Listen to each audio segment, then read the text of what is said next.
Assalamualaikum warahmatullahi wabarakatuh. Alhamdulillahi alamin. Asyhadu an la ilaha illallah wahdahu la syarikalah wa asyhadu anna Muhammadan abduhu wa rasuluh.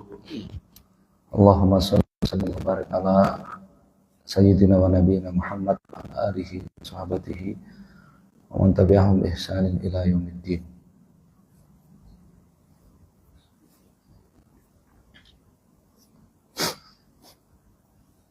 Jamaah salat maghrib rahimakumullah, kita lanjutkan baca kitab Al-Irsyad ila Sahih Al-I'tiqad. Pertemuan yang ke-140, bagian yang ke-20 dari iman kepada para rasul.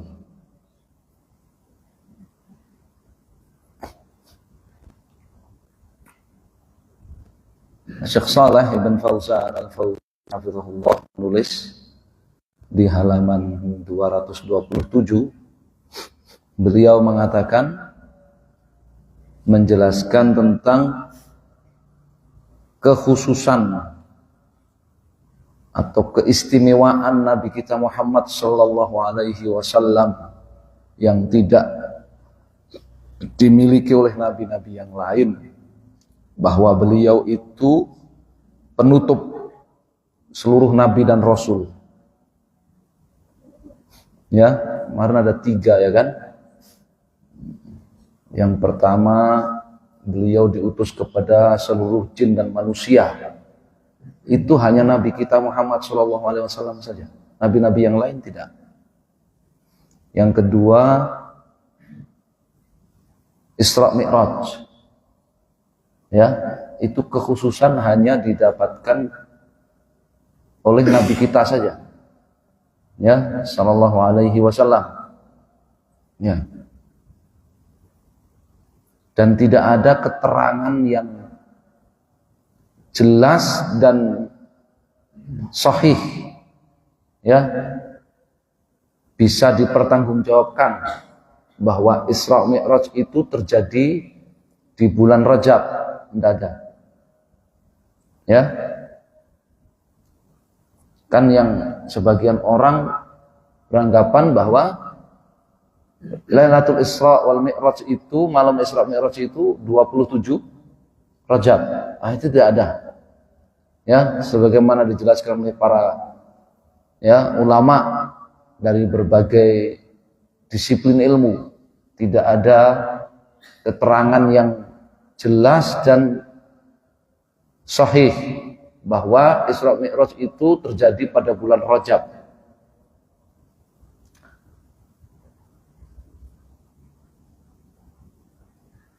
Memang para ulama dari generasi sahabat, ya, para sejumlah sahabat, para ulama di bulan Rajab itu mereka melakukan beberapa ibadah yang tidak dilakukan di luar bulan Rajab.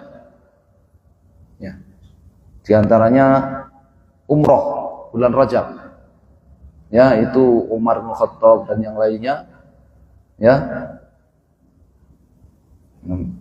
Berdasarkan riwayat bahwa Nabi SAW pernah umroh di bulan Rajab. Dan bulan Rajab itu sekarang ini, ya, bulan Rajab itu salah satu dari 4 bulan yang disebut Ashhurul Hurum dalam surat At-Taubah. Dosa, ya, dan maksiat di bulan Rajab itu dilipat gandakan dosanya dibandingkan di luar bulan Rajab. Ya. Maka berhati-hati. Ini bertepatan bulan Rajabnya dengan tutup tahun dan awal tahun miladiyah ini, ya.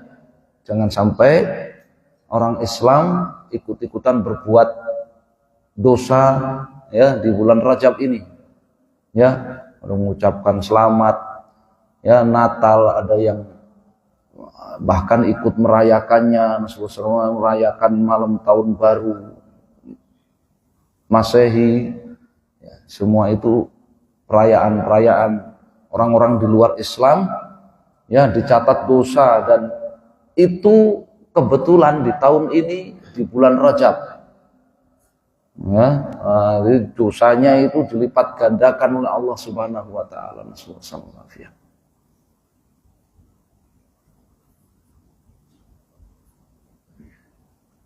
Yang paling berbahaya kalau mengucapkan selamat itu disertai dengan keridhaan.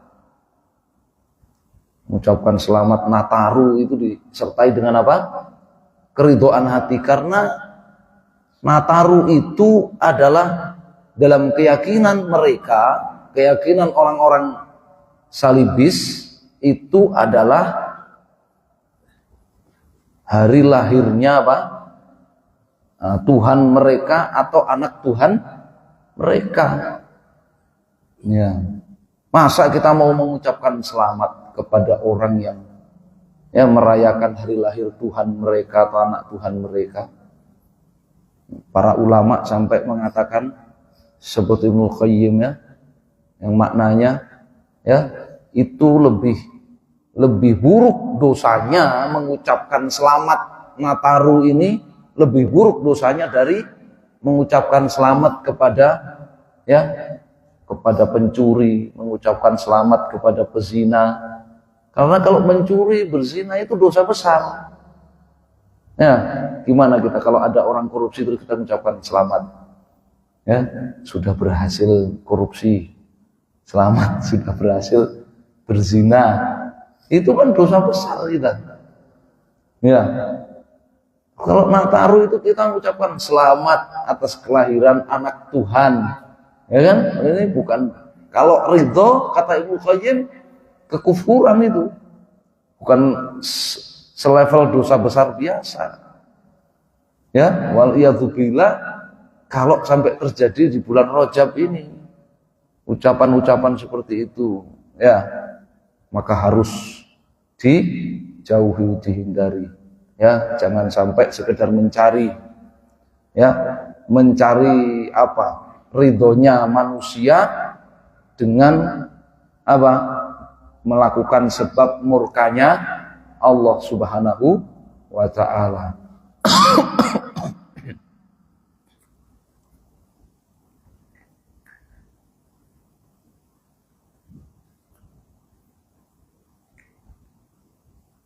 Yang ketiga, kekhususan beliau Shallallahu Alaihi Wasallam yang tidak dimiliki oleh nabi-nabi yang lain itu ini, ya, bahwa ya Nabi Shallallahu Alaihi Wasallam, Nabi kita itu adalah khatamul anbiya wal mursalin, penutup seluruh nabi dan rasul.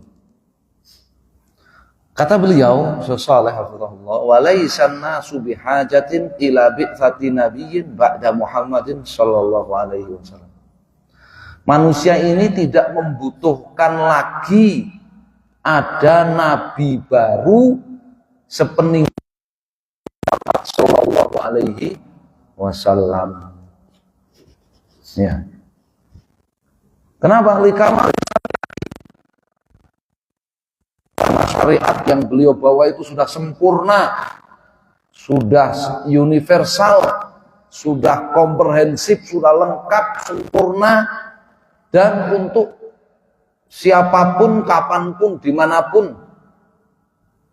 Wa wifaiha bihajatin basyariyah, dan syariat yang beliau bawa itu sudah mencukupi apa yang dibutuhkan oleh manusia. Wa madza asa ayaqtadhi bi satun nabiyyin jadid ba'da Muhammadin sallallahu alaihi wasallam. Apa memangnya yang diharap ya dari diutusnya nabi baru sepeninggal Nabi Muhammad sallallahu alaihi wasallam? Enggak ada perlunya. Enggak ada yang bisa diharapkan. Fa in qil innal ummata qad fasadat fal amal ala islahiha yahtaj ila bi'tsati nabiyyin jadid. Kalau ada orang mengatakan, ya, umat akhir zaman ini sudah kebangetan rusaknya. Umat akhir zaman ini sudah kebangetan rusaknya. Sehingga untuk memperbaiki umat ini, ya taji ila bi'tsati nabiyyin jadi membutuhkan nabi baru. Ya. Nah, itu namanya kerusakan di atas kerusakan. Ya. Perkataan kita butuh nabi baru itu sudah kerusakan yang sangat besar itu. Ya, masa mau mengobati kerusakan dengan kerusakan yang lebih besar, itu bukan mengobati namanya.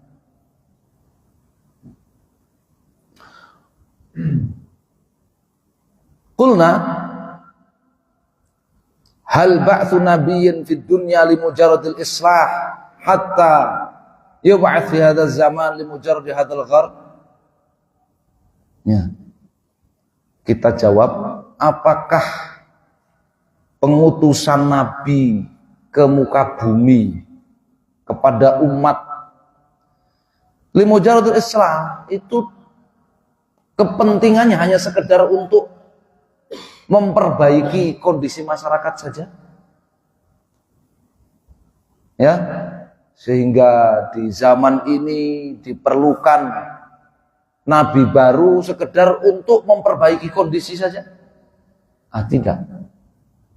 Ya, ditambah lagi, ya, Nabi SAW itu sudah sabdakan apa? Ya, inna ummati tami wala dhalalah. Umatku ini nggak akan semuanya tersesat, nggak akan. Nabi SAW sabdakan la tazalu ta'ifatu min ummati 'alal haqqi zahirin.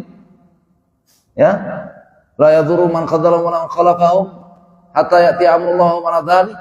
Akan senantiasa ada segolongan dari umatku yang berjalan di atas kebenaran, ya, sampai kiamat datang. Allah Subhanahu wa taala sudah firmankan apa? Kuntum khaira ummatin ukhrijat linnas. Itu umat kalian umat terbaik.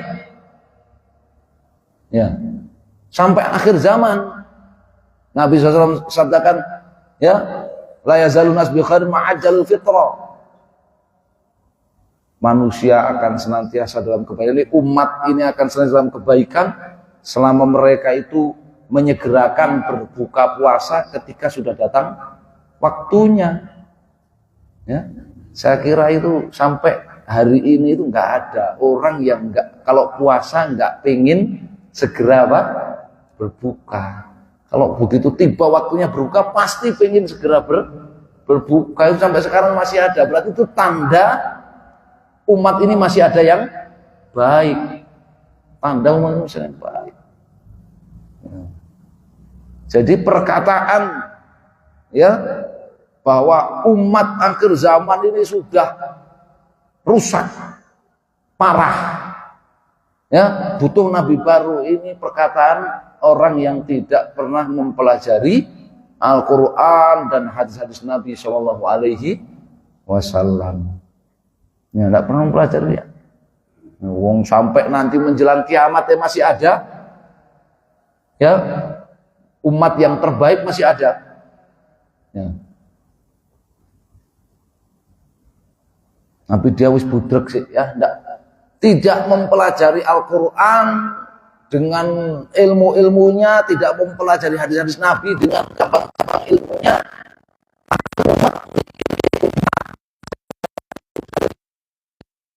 Modalnya apa? Emosi dan perasaan. Modalnya emosi dan perasaan. Contohnya, ya, ada apa namanya yang disebut dengan mufakir. Mufakir itu apa?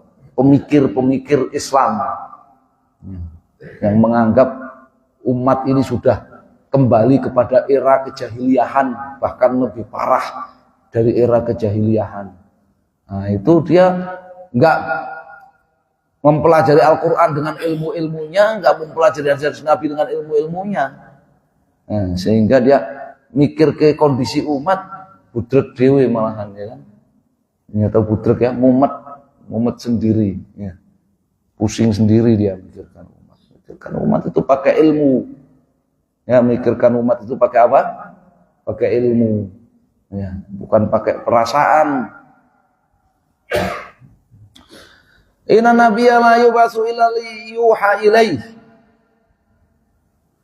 wa la takunu hajatu ila wahyi illa litabligh risalatin jadidah au ikmal risalatin mutaqaddimah au litadhhiriha min syawaib at-tahrif wat-tabdil. Nabi tidaklah diutus melainkan untuk mendapatkan wahyu. Dan wahyu itu tidak dibutuhkan melainkan untuk menyampaikan risalah yang baru atau menyempurnakan risalah yang sebelumnya, atau membersihkan risalah dari noda-noda perubahan yang dilakukan oleh sebagian manusia. Ini tiga ini. Ya. Adanya nabi baru itu adalah untuk satu, membawa syariat yang baru. Dibutuhkan syariat yang baru, maka diutus nabi baru. Atau yang kedua, menyempurnakan syariat nabi yang sebelumnya, maka dibutuhkan nabi baru. Ya. Yang ketiga, membersihkan syariat yang sudah ada dari noda-noda perubahan yang dilakukan oleh sebagian orang. Dan ketiganya ini menggunakan wahyu dari Allah Subhanahu wa taala. Saking sayangnya Allah Subhanahu wa taala kepada manusia. Ya, saking sayangnya Allah Subhanahu wa taala kepada manusia itu seperti itu. Ya. Diturunkan kepada manusia syariat untuk mengatur segala lini kehidupan mereka, yang aturan itu bermanfaat sampai akhirat. Jadi nggak sekedar peraturan doang, tapi peraturan yang bermanfaat sampai akhiratnya mereka. Karena hidup manusia itu bukan hanya di dunia, manusia hidupnya dunia akhirat, bahkan akhirat lebih lama. Kalau syariat itu belum sempurna berdasarkan hikmah Allah, maka Allah akan turunkan. Kenapa ada syariat belum sempurna? Kembali kepada kemaslahatan manusia. Manusia kan terus berkembang. Manusia terus berkembang. Ya. Zaman sesudah Nabi Adam atau zaman Nabi Nuh. Zaman Nabi Nuh. Tentu saja ini berbeda kondisi manusia dengan zaman Nabi Adam. Zaman Nabi Adam kalau dipakai syariat larangan menikah sesama saudara, ora ono keturunan. Wong zaman Nabi Adam ini manusia saudara, anake Nabi Adam semua, laki perempuan anaknya Nabi Adam, kakak beradik. Nah, kalau nggak boleh pernikahan saudara kakak beradik, nggak ada manusia, iya kan? Setelah manusia berkembang zaman Nabi Nuh dirubah, disempurnakan syariatnya. Sekarang lagi pernikahan saudara kandung, ya, berkembang lagi, terus begitu, ya, semakin disempurnakan. Ya. Dalam proses sempurna ada manusia-manusia yang jahil, manusia-manusia yang kurang ajar, yang ngutak-atik syariat, punya ilmu, dia bisa ngutak-atik syariat, ngerubah-ngerubah, ngerawat dan sebagainya, ngerevisi, ya, dari akal dia, padahal itu tidak sesuai dengan kemaslahatan manusia. Tunggu nggak sesuai, ya. Syariat misalkan rajam bagi pezina yang ada pada Taurat dan Injil. Dalam Taurat dan Injil ada syariat rajam bagi perzina. Ada syariat khitan bagi laki-laki. Ada syariat hijab bagi perempuan. Dirubah oleh sebagian mereka yang jahil, yang kurang ajar. Direvisi. Ya, direvisi. Ya. Rajam udah nggak ada, diganti dengan apa? dipermalukan. Orang berzina nek konangan diarak. Ya, di atas keledai diarak keliling kampung. Itu nek yang berzina kelas bawah. Nek yang berzina itu kelas atas, itu cukup bayar denda. Cukup bayar denda. Taurat. Ya, pengikut Injil lebih ekstrim lagi ngerubahnya. Enggak ada. Enggak ada arak-arakan, enggak ada. Itu bertentangan dengan kasih sayang. Enggak ada arak-arakan. Ya. Maka diganti semuanya dengan denda. Tapi bukan denda. Diganti dengan penebusan dosa, bayar. Berzina diganti dengan bayar tebus dosa kepada pendeta, bayar kepada pendeta. Ya. Khitan, itu betul-betul bertentangan dengan kasih sayang, ya, bertentangan dengan kemanusiaan, menyakiti. Maka oleh sebagian pendeta syariat khitan dirubah, nggak ada lagi khitan, nggak ada lagi khitan. Ya. Syariat pernikahan bagi ahli agama. Oh ini nggak cocok. Ahli agama itu tidak boleh tersusupi oleh nafsu keduniaan. Karena nanti kalau tersusupi nafsu keduniaan, ketika dia mengadili, maka rentan untuk disuap, disogok, korupsi, KKN dan sebagainya. Maka dirubah syariat pernikahan. Ahli agama, pendeta tidak boleh menikah.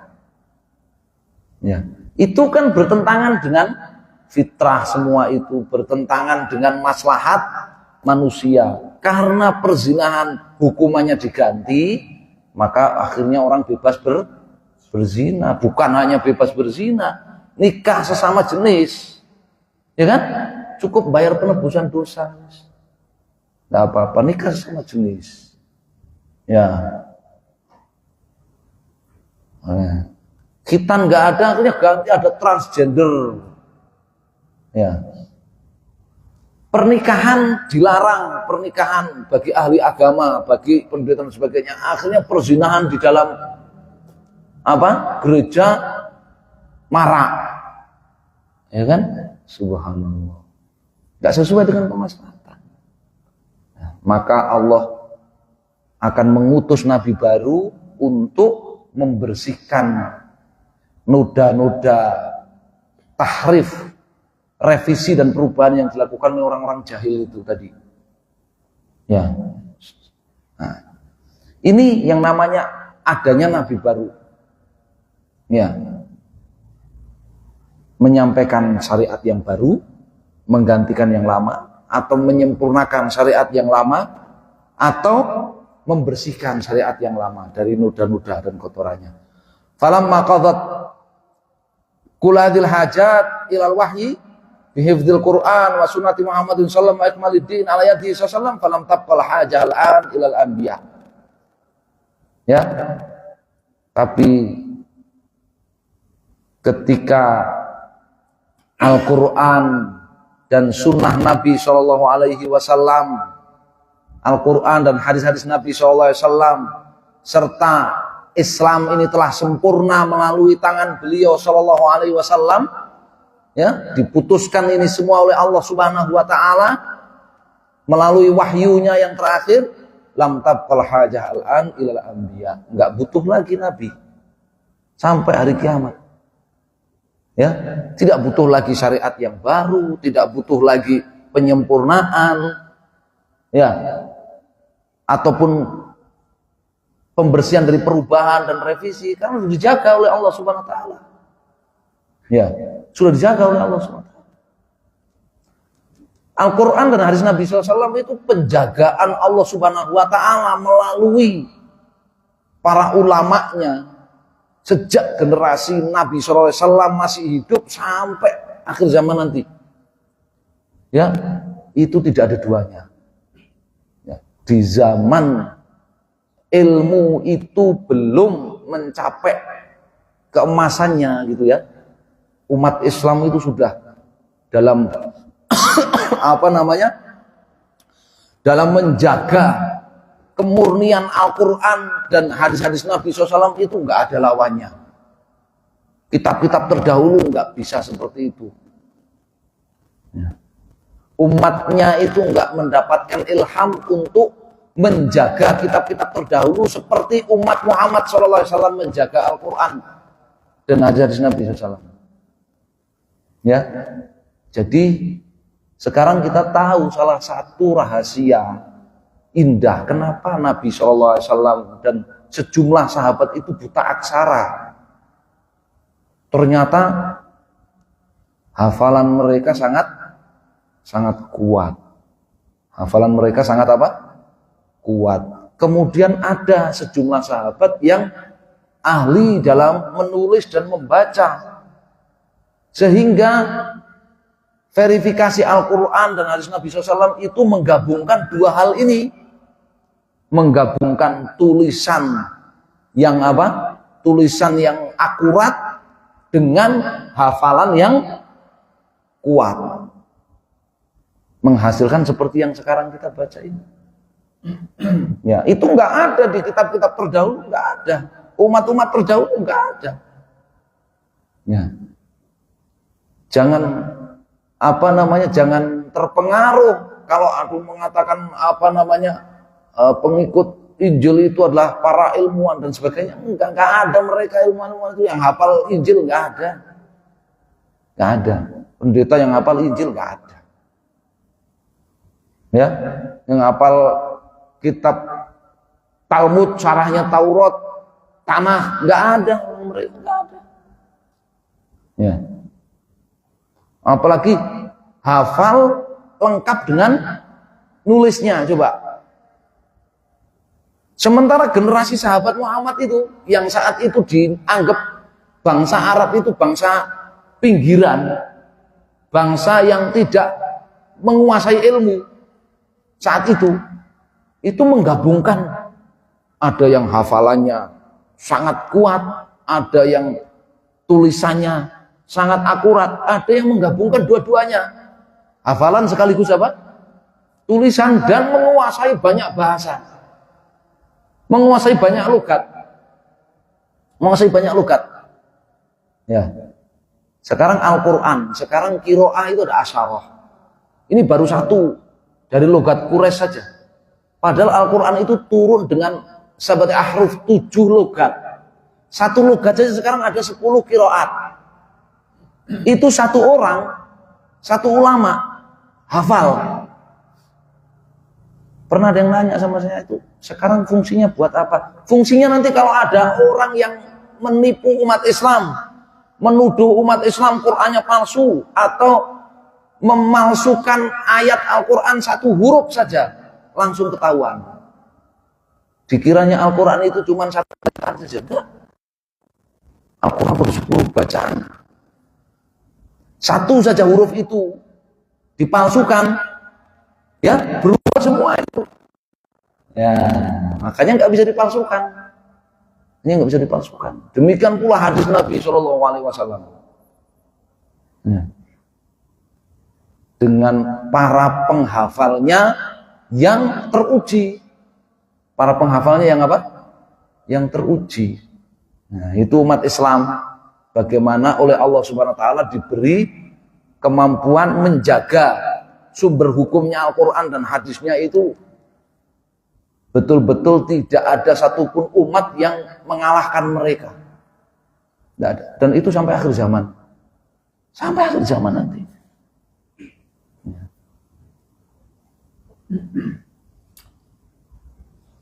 Wa inama hiya ilal muslihin.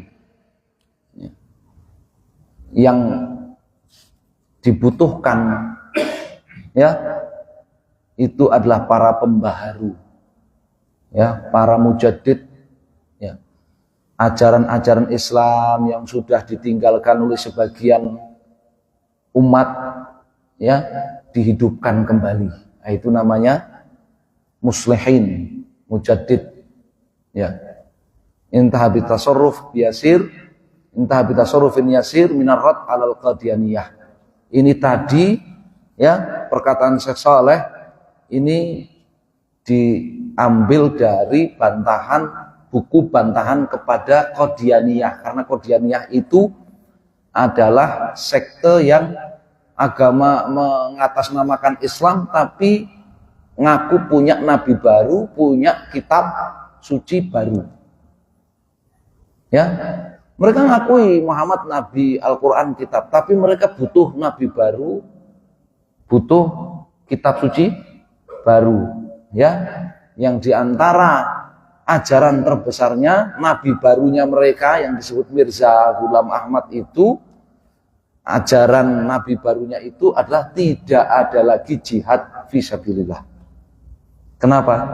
Ya karena memang yang menyokong nabi baru ini Inggris yang menjajah India saat itu. Ya, Inggris yang menjajah apa? India saat itu. Bagaimana melemahkan kaum muslimin di India untuk berjihad itu dengan dimunculkan nabi baru yang ajarannya tidak ada lagi jihad, sudah nggak sesuai katanya. Ya. Waqad a'lana Allahu khatman nubuwat wa risalat bin nubuwati Muhammadin sallallahu. Allah Subhanahu wa taala telah mengumumkan ya penutupan para nabi dan rasul ya dengan kenabian Muhammad sallallahu fi qauli dalam firman-Nya, maka Muhammadun aba ahadin min rijalikum walakin Rasulullah wa khataman nabiyyin wa kana Allahu bikulli syai'in alima. Al-Ahzab ayat 40. Muhammad itu sekali-kali bukanlah bapak salah seorang di antara laki-laki kalian. Ya, ini masih ingat ceritanya ya. Nabi Muhammad itu dulu ya disebut bapaknya Zaid. Ya, jadi dulu Zaid itu bukan bin Harithah tapi Zaid ibn Muhammad. Ya, kemudian anaknya Zaid namanya Usama ibn Zaid itu disebut cucunya Muhammad. Ya, karena dulu ada apa? Di awal-awal Islam itu ada hukum adopsi anak dan dinisbatkan kepada bapak angkatnya. Nah, kemudian di Madinah setelah hijrah ke Madinah, hukum itu dihapus, dikembalikan kepada bapak biologisnya masing-masing. Sehingga Zaid kembali kepada Zaid bin Harithah. Tidak lagi Zaid bin Muhammad. Ya. Ini maka Muhammadun aba ahadin min rijalikum walakin Rasulullah, akan tetapi Muhammad itu adalah rasul utusan Allah, wa khataman nabiyyin, dan penutup seluruh nabi. Wa kana Allahu bikulli syai'in alima, dan Allah itu Maha mengetahui segala sesuatu. Sedangkan manusia tidak. Ya, sedangkan manusia tidak. Nah, coba apa kemaslahatannya? Kok anak adopsi tidak boleh nasabnya itu, garis keturunannya dikatakan dinisbatkan kepada bapak yang adopsi? Nah, manusia nggak nyampe untuk mikir ke situ, anunya, alasannya apa, rahasianya apa, nggak nyampe. Ya, tapi dengan syariat dari Allah SWT, akhirnya manusia tahu, oh permasalahannya berkaitan dengan masalah ahwal syakhsiyah, pernikahan, kekerabatan dan sebagainya. Ya, pernikahan dan sebagainya. Ya. Wa minal badihi alladhi la yuqbal al-i'tirad ana istimrar biqa'il Qur'an al-hawi bi syara'ihi wa ahkamihi. Ya. Ususa matalibil bashar at-tashri'iyah kullaha mahfudhan kama unzila ala Muhammadin sallallahu. Termasuk yang otomatis langsung tidak bisa diterima itu adalah protes bahwa Al-Qur'an itu ya terus terjaga sampai akhir zaman seperti awal mula diturunkan kepada Muhammad SAW. Al-Quran yang berisikan syariat-syariat, hukum-hukum, ya, asas-asas, pokok-pokok tuntutan kemanusiaan. Ya, pokok-pokok tuntutan syariat kemanusiaan, aturan kemanusiaan. Semuanya itu ya, itu keyakinan umat Islam bahwa tetap terjaga sampai akhir zaman, dijaga oleh Allah Subhanahu wa taala sampai akhir zaman, seperti awal mula turun kepada Nabi kita Muhammad SAW. Ada orang yang memprotes hal itu, ada orang yang menggugat hal itu. Jelas itu nggak bisa diterima. Ya, mastimrari baqa'i sirati Rasul sallallahu wa sunnatihi al-mubayyinah li ma'anil Qur'an sahihah thabitah wa bimathabat istimrari wujudir Rasul fina ala qaidil hayah. Ya. Demikian pula yang memprotes sunnah Nabi SAW yang menjelaskan makna-makna Al-Quran dengan benar sampai akhir zaman, sampai di kehidupan kita, seakan-akan itu memposisikan Nabi SAW itu masih hidup di tengah-tengah kita sampai akhir zaman. Ini orang yang protes itu nggak bisa diterima. Ya, jadi Al-Quran itu oleh Allah Subhanahu Wa Taala diturunkan kepada Nabi SAW, dan Nabi SAW oleh Allah Subhanahu Wa Taala ditunjuk menjadi penjelasnya. Maka hadis-hadis Nabi SAW itu menjelaskan Al-Quran. Nggak bisa orang ngamalkan Al-Quran nggak pakai hadis Nabi, nggak bisa. Wong hadis-hadis Nabi SAW itulah yang menjelaskan apa? Al-Quran dengan benar. Nggak bisa orang mengamalkan Al-Quran nggak pakai hadis Nabi, nggak bisa. Itu orang-orang yang ngaku Quran yang cukup kita dengan Al-Quran, nggak perlu kita dengan hadis Nabi, nggak perlu, cukup dengan Al-Quran. Kita tanya sama dia, ya, lah kamu bisa membaca Al-Quran tersusun seperti itu pakai apa? Kan di Al-Quran nggak ada keterangan. Di Al-Quran ada keterangan. Pertama Al-Fatihah, setelah Al-Fatihah Al-Baqarah. Al-Fatihahnya ayat pertama Bismillah, setelah itu Alhamdulillahirabbil alamin. Ayat berikutnya Rahman-Rahim. Kan di Al-Quran nggak ada keterangan begitu. Kalau dibolak-balik salah. Di mana keterangan itu? Di hadis Nabi SAW.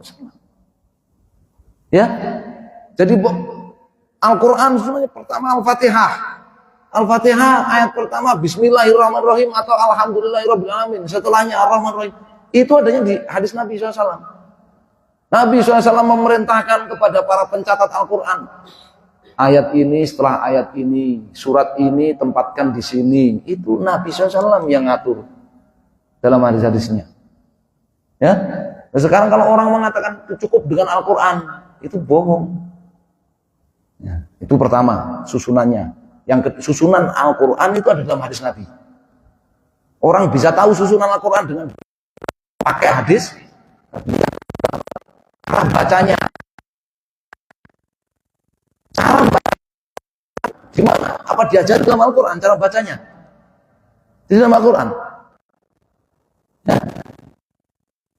Kalau alhamdulillah itu qamariyah, ya tidak boleh dibaca dengung.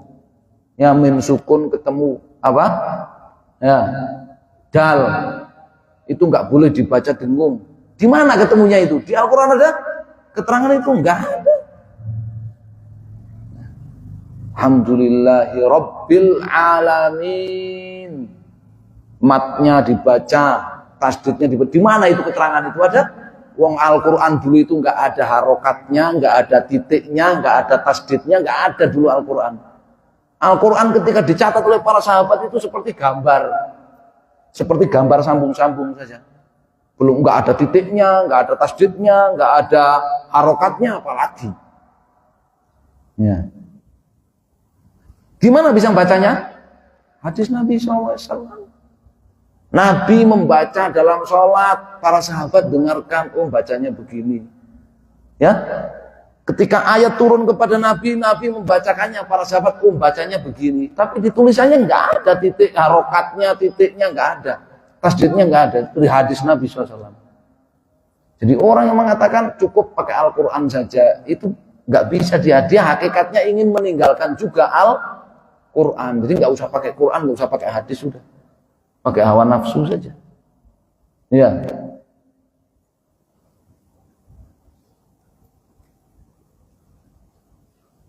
Belum lagi pengamalannya yang ketiga. Pertama susunannya, kedua cara bacanya, ketiga hukum-hukum di dalam Al-Quran. Gimana cara mengamalkannya kalau cuman Al-Quran saja nggak pakai hadis Nabi? Ya, gimana dia mau tahu kalau sholat itu sehari semalam ada 5, subuh itu waktunya sekian, zuhur waktunya sekian, jumlah rokaatnya sekian. Gimana dia mau mengamalkannya, gimana? Ya, waktu-waktu sholat, nama-nama sholat, waktu-waktunya, tata caranya itu semua ada di dalam hadis Nabi SAW menjelaskan ayat Al-Quran. Itu baru sholat, belum yang lain. Ya, jadi ajakan sebagian kelompok yang disebut ngaku diri namanya Qur'aniyin, ya cukup Quran, nggak perlu hadis Nabi. Ya, itu hakikatnya mengajak untuk meninggalkan Al-Quran dan hadis Nabi sekaligus. Ya. Qala Allah Ta'ala fa in tanaza'tum fi syai'in farudduhu ila Allahi war Rasul. Allah Ta'ala berfirman dalam surat An-Nisa ayat 59. Ini dalil-dalil kalau sampai hari kiamat masih berlaku, nggak butuh Nabi baru. Kalau kalian berselisih, maka kembalikan kepada Allah dan Rasul. Ar-raddu ila Allah wa rad ila kitabi. Mengembalikan perselisihan kepada Allah itu artinya merujuk kepada Al-Quran. Wa rad ila Rasul ba'da wafati wa rad ila sunnatihi. Mengembalikan kepada Rasul perselisihan itu. Yang benarnya bagaimana? Setelah Nabi wafat itu mengembalikan kepada hadis-hadis Nabi SAW. Wa bidzalika faqad asbahal alam bi ghunyatin an ba'thi anbiya wa irsalir rusul wa tasdid syara'ilin nas ba'da Muhammad SAW. Dengan dalil-dalil tadi dan penjelasan-penjelasan tadi, maka manusia sampai akhir zaman ya tidak butuh lagi ada nabi baru, rasul baru, syariat baru sepeninggal Muhammad sallallahu alaihi wasallam. Li'annahu law ba'atsallahu rusulan wa anbiya falam yahdutsu syai'an aw falam yuhditsu syai'an wa lam yazidu 'ala ma ja'a bihi Rasul Muhammad sallallahu alaihi wasallam min ususin fil aqidah aw fit tasni'. Karena seandainya ada nabi baru, rasul baru, maka enggak perlu ada yang baru. Rasul baru ini enggak akan menambahi syariat dalam perkara akidah, dalam perkara fikih, hukum sehari-hari, enggak ada tambahan. Sudah sempurna, sudah sempurna, sudah. Baik itu keyakinan, ibadat, muamalat, ahwal syakhsiyat, ya, qadha, peradilan, tata peradilan, siasat, ya, perpolitikan, enggak perlu ada yang baru. Nggak perlu ada yang baru. Fakat amal wa syariah. Allah sudah sempurnakan Islam, Allah sudah sempurnakan syariat. Haitsu yaqul al-yauma akmaltu lakum dinakum wa atmamtu 'alaikum ni'mati wa raditu lakumul Islam dinan. Hari ini aku sempurnakan nikmatku untuk kalian dan aku ridhoi Islam sebagai agama bagi kalian. Wa in kana al-gharadu min irsalir rusul huwa nashru hadhihi risalah wa da'watin nas ilaiha fa hadhihi wadhifatu ulama'il muslimin fa 'alaihim an yaqumu bi tablighi hadhihi da'wah linnas. Tapi kalau alasan mereka kita butuh nabi baru itu untuk melanjutkan penyampaian syariat Nabi Muhammad, maka itu adalah tugasnya para ulama. Ya, nggak butuh nabi baru, cukup dengan para ulama untuk menyampaikan dan mendakwahkan syariat Muhammad SAW ini kepada umat manusia. Ya, ulama warasatul anbiya, mereka adalah pewaris para nabi, sudah cukup. Ya, para ulama yang menyampaikan, dan itu terbukti. Ya, sudah 1400 tahun lebih. Ya, para ulama menyampaikan, nggak butuh nabi baru. Ya, uniknya ketika ada nabi baru, ngaku-ngaku nabi gitu ya, ini nabi baru, itu mereka kalah dengan para ulama. Ini kan lucu. Ya, ada nabi, ngaku nabi baru. Ya, kemudian dinasihati oleh para ulama, didebat oleh para ulama, kalah. Ya kan lucu itu.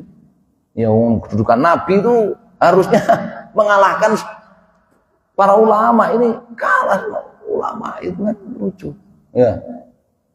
Famanidaa ya ada khatmin nubuwah ba'da Muhammadin sallam au saddaqa man yadda'i dzalik, maka siapa saja yang mengklaim bahwa Muhammad sallallahu alaihi wasallam itu bukan penutup para nabi, atau dia meyakini orang yang mengaku sebagai nabi mengklaim butuh nabi baru karena Muhammad itu bukan penutup para nabi, fahuwa murtaddun an dinil Islam, maka dia murtad dari Islam kalau dia ngaku Islam.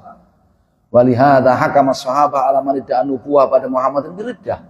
Oleh karenanya para sahabat di zaman Abu Bakar As-Siddiq dan seterusnya, mereka satu kata memvonis murtad mereka nabi baru dan para wahwa atba'u, ya, nabi baru dan pengikutnya divonis murtad, waqatalu, dan diperangi sama umbil murtadin. Mereka disebut orang-orang yang murtad, ya, Musailamah al-Kadzdzab dan sebagainya itu.